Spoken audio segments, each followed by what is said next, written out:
So, earlier last week, I was at a Starbucks, hanging out, and I watched one of the weirdest conversations go down that I have ever honestly seen. Woman goes up to barista, orders some normal Starbucks stuff, and then follows up with, "Can I please have a hot dog?" The barista looks at her and is like, "This is a Starbucks." And she's like, "Exactly, can I have a hot dog?" And she's like, "Well, we don't sell hot dogs." And she's like, "Well, why don't you sell hot dogs?" And they're like, "Because we're a Starbucks." Woman's like, "Can I talk to a manager?" Person's like, "Yeah, please talk to the manager." Okay? The manager walks out, "How can I help you, ma'am?" And the woman's like, "I want to buy a hot dog." And the manager's like, "We don't sell hot dogs." And she's like, "Well, can't you have a microwave right there? Make me a hot dog." She's like, "We don't have hot dogs because we don't sell hot dogs." And the woman's like, "Well, there's a grocery store right there. I'm sure they got hot dogs." Needless to say, the rest of the conversation did not get better. Eventually, the woman got the idea that Starbucks will not make you a hot dog because it's not on the menu. Storms out, very angry, yells at everyone, and leaves. Granted, she did wait around to get her coffee. Have you noticed the world seems a little more bonkers lately? Like, that's the only word I can use for it, is bonkers. People are so fast to get so angry about things that don't need that level of energy, right? I'm sure you all have experienced that in every sort of facet of your life. If you work with humans, I am sure that you've had some humans, some clients, some students, some whatever you work with, who say nutty things, right? I think part of the challenge is when people come out and just sort of explode, what are we as Christians to do? And I think this scripture today helps us begin to understand what is going on and how we as Christians respond when a person demands a hot dog at a Starbucks. So, let's talk about what's happening in this entire story. What you have is Jesus is at the synagogue. He's there clearly on the Sabbath day, and there are people queuing up in a line to go ahead and get healed. And this one woman walks in. She is crouched over, curled in on herself out of pain. She cannot stand straight up.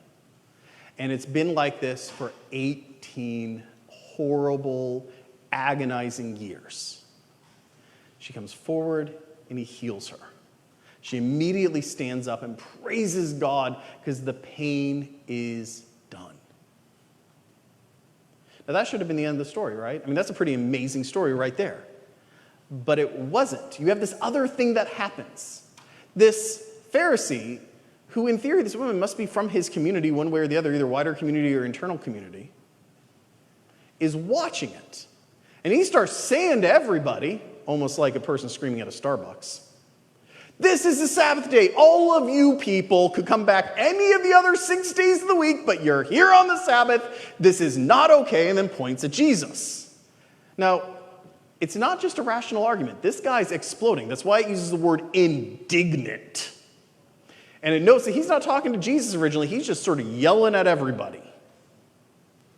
Y'all get a picture if you work with humans. You've probably had a human who starts yelling at everyone about the interaction they're having with your company. Jesus turns around and he does two important things. He meets the logic of the argument first. And he says, "Hey, yeah, I'm sure you let your oxen drink some water. Why doesn't this woman get to be cured of her pain if your oxen can have water on the Sabbath?" He's pointing out sort of a rational, like illogical thing about what's being said, right? Furthermore, he pushes them towards, okay, so we know it's not rational because that would have ended this whole thing. Pushes them towards what is really going on, right? Now, we don't know what happens in the rest of the conversation. It just sort of ends there. Maybe Jesus calls him in. They have a great conversation. He figures out what's going on. Maybe the guy gets mad, stampers out, and leaves. We don't know. Either could have happened. But I think there's a lesson in there about that moment when that person explodes. See, that woman was curled in on herself because she was in physical pain. I think the Pharisee was curled in on himself because he was probably in emotional pain and didn't realize it. See, what the Pharisee's really arguing is a sort of slippery slope. He's saying, if you let people get cured today on the Sabbath, then tomorrow their employer might need them to show up to work. And then if one employer does it, then all the employers do it, and then all of a sudden the Sabbath is meaningless. Now, that's not a rational argument, but it is how anxiety and fear talks, right? We've all had that moment in our head where our anxiety and our fear goes right down an equivalent road. If I give in on this point, then all these other things are going to happen, right? Most of the time it's not true. Sometimes it can be. But what that Pharisee's not dealing with is that Pharisee is scared. He's scared he's going to lose his culture, he's going to lose his religion if he gives in on any little bit. Because they're occupied by a foreign government, by a Roman society that's pagan, not Jewish. He's terrified and he's bunkered down. He's holding on to everything he can as hard as he can because he's scared. But instead of dealing with the fear, instead of being aware of the fear, he lets the fear take him over and he explodes. And in that explosion, hurts himself and others. Imagine how the other people in that line waiting to be cured felt that day. Stuck between what their religious leader's saying and the healing of their pain. It's a horrible place to be.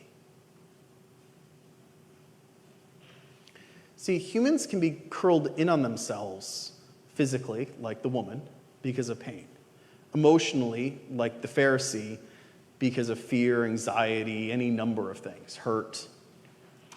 I mean, we can also get curled in on ourselves intellectually.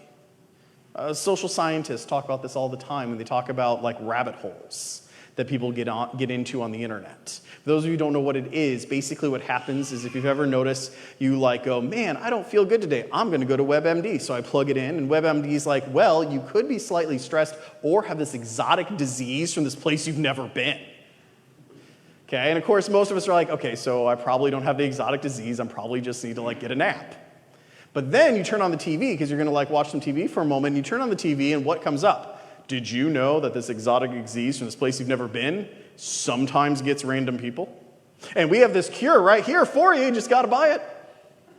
We've all lived through this, right? You like Google one thing, and the next thing you know, it's every ad you have on every social media platform and streaming service you have. And then you go, oh, well, maybe I should research that. So you research that, and you go, well, how's this drug work, and where can I buy this drug? And are there people in the U.S. that ever get this? And then they're like, well, there's some people on the internet who sometimes say things like, if you stare at a wooden chair long enough, you can get this exotic disease, even if you're not in the exotic country you've never been to.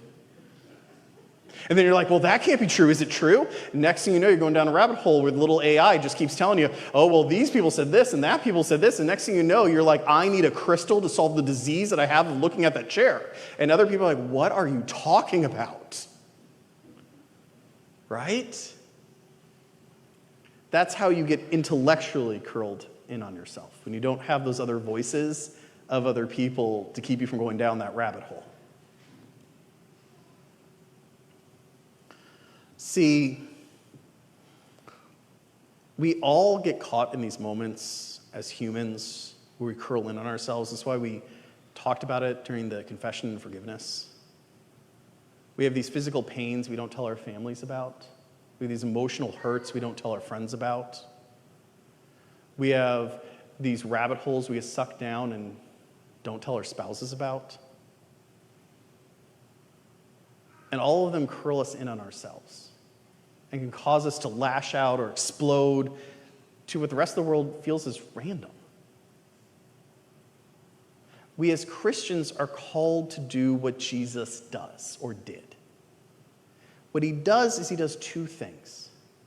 He doesn't back down. He's not a doormat. He doesn't say, okay, fine, everyone go home, I'll see you on Monday, right? Jesus says, no, this woman deserves to be healed.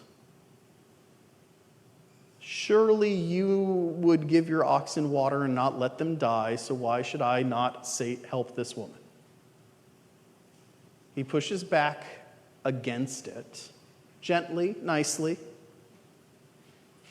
But then he responds with compassion, with mercy, with grace. We see this over and over in the Bible.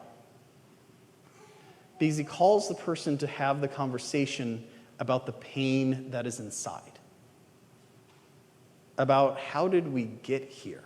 Not in a way of judging, not in a way of hurting, not in a way of judging, but rather to hear them, to see them, to have them felt seen. To say, what's really going on? Surely all this energy cannot be about healing this one woman. You're better than that. I know you're better than that. What's happening? And hopes to have that conversation with that Pharisee about those fears. Because it's in that conversation, in that acknowledgement, in that grasping of what they're feeling, what they're going through, that both them and the woman in pain can be truly freed. It's why we as Christians talk about compassion, talk about mercy, talk about grace. Because when we only meet fire with fire, all we do is set the world ablaze. When we meet the anger and the hatred with compassion and love, where we push back and say, what's really going on, is where we can really meet someone with who they are, where they are, and what's truly happening, and not get stuck in these external nonsense conversations over hot dogs. So as you go out this week, I want you to do two things, one internal, one external.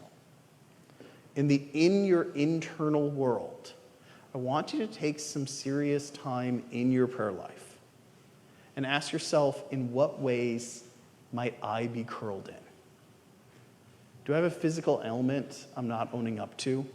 A pain in a knee and a shoulder and a heart that I haven't talked to my spouse about, or my parents, or my kids, or whoever it is you need to talk to it about to get the help you need? Do you have an emotional hurt that you share with no one, maybe not even yourself? If you're like, well, how do I know if I haven't shared it with myself? Is there random things that make you really angry and you don't know why? If there are, probably means there's a pain or a fear or an anxiety or something back there. Ask God for help digging into that. Have you gone down a rabbit hole? Have you gone down to a place where you're like, nothing makes sense, no one makes sense, I'm the one who's right, everyone else is wrong? Those are all signs you're in a rabbit hole. Take a few moments, talk to those who love you, and ask them about it. Externally, when you run into that angry person or that person you're like, I don't know how to have this conversation with this person, but we need to, the place to start is not necessarily conflict. If they get defensive, you get defensive, and you fight, generally that gets no one anywhere. Meet them with compassion. Meet them with love. Meet them with grace. And say, fine, I know you're upset about these things, or that's what you say, but why all this energy? How did this molehill become this mountain? Because when you are vulnerable and open with folks, most of the time, their guard will go down and you'll truly hear what the actual issue is. And at least at that point, you have a real place to start with a real solution to the real problem. Amen.